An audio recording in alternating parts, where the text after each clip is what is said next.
We'll go through this gate, a collection of thongs that I've picked up, or tourist visitors with me when we've done a short walk along a coastline or sandy beach area, and didn't want to put them in the rubbish because they're not recyclable.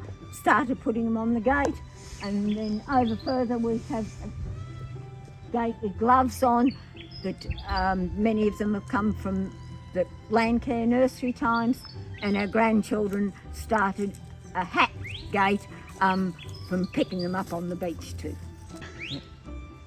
From what I've read about koalas, they've never been eaten.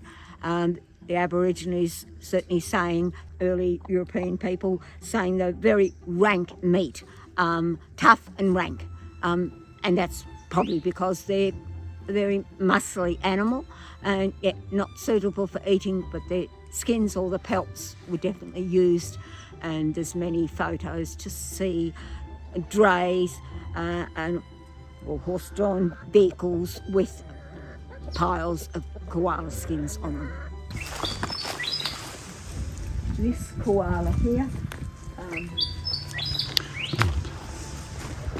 does have a tiny baby on its back. Tiny baby. This one would probably just still fit into the pouch, more likely staying on mother's back. And they do have the beady eyes that you'd see on a toy koala, and that leathery looking nose. Often the youngsters are very curious about people, but they'd be the same if one of the cows was walking around here, or the sheep. Oh, here's a koala walking across the ground.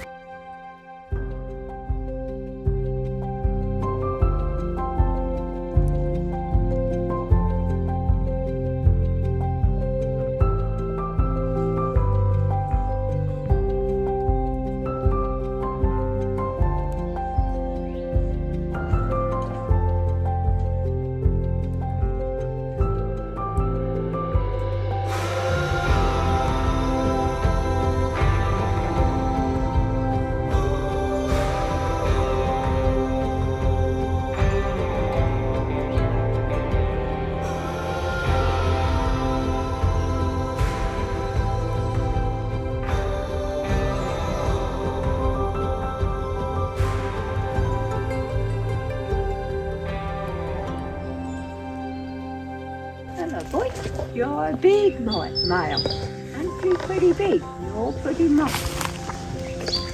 And I'd say I won't go any closer to him because they don't have good eyesight, and if he thought I looked a better tree than what he's holding on to, he could jump on me. I won't come any closer to this koala. I need to respect a koala. It's just doing its thing, looking for its food supply, and I should let it continue to do that, because it might take a fright and it might jump on me instead of jumping up the tree, because they don't have good eyesight.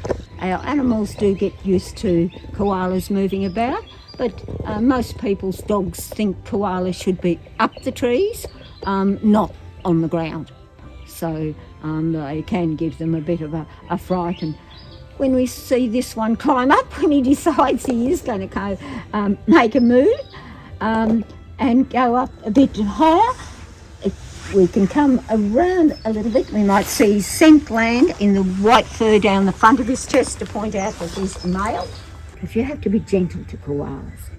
Down on his bottom there's a few tufts of fur that he hasn't groomed, that he can't reach around and get, and I would think he might be 6 or 8. Still looks pretty healthy, doesn't have any big scars on his nose and no pieces out of his ears, so he hasn't been boxed up by younger males wanting to drive this older male out of the area. And that's what happens in the koala kingdom, and the koalas are the most aggressive mating animals. So that's why you can often hear the female screeching and saying, "Not tonight, no thank you." In a zoo they can live longer, I think up to 16, and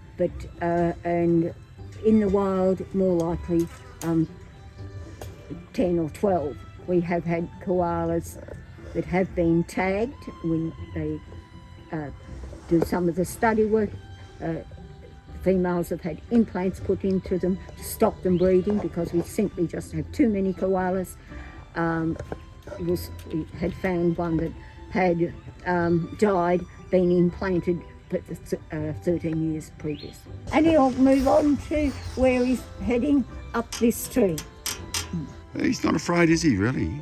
No, but we haven't, he's curious. He'd be very wary if we didn't make any other moves. But people have to be so curious and think, oh, it's lovely to touch, I want to touch it. The answer is no.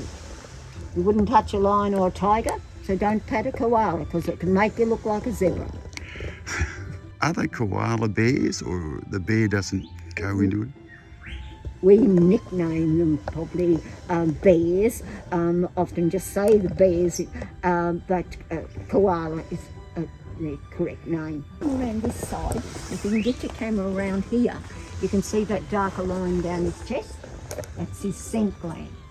Okay. And if he'll be marking the trees to tell others, oh, I've seen another koala in this tree. Mm-hmm. So these two could have a fight tonight. The one above. That's it, mate. You're just gonna...